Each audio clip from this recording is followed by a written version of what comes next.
Pemirsa, belasan hektar tambak warga di Desa Tanoh Ano, Kecamatan Jangka, Kabupaten Biren, tidak bisa difungsikan akibat saluran pemasok air pasang laut tersumbat sehingga tidak berfungsi.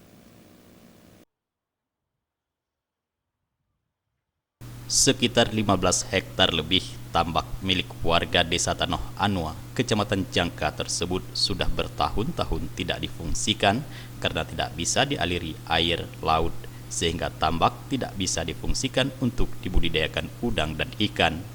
Menurut warga setempat, sudah 3 tahun lebih belasan hektar tambak milik warga tersebut dibiarkan kosong begitu saja karena tidak ada biaya untuk mengaliri air ke tambak masing-masing.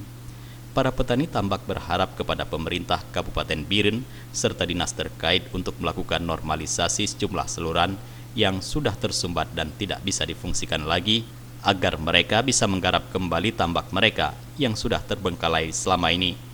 Munirwan Usman, Sekretaris Desa Tanoh Ano, mengatakan selama ini masyarakat tidak sanggup melakukan normalisasi saluran karena saluran tersebut sangat panjang sehingga membutuhkan biaya yang besar.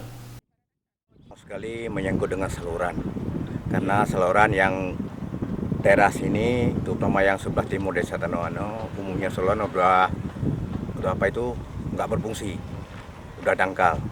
Karena mungkin yang pertama sekali kondisi air pasang muaranya juga jauh sekali di Kuala Raja sana, dari sana kemari hampir mencapai 6 kilo.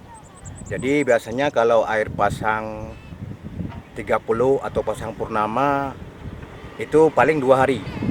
Kemudian ini udah agak tinggi sehingga airnya nggak mencapai ke tambak-tambak masyarakat.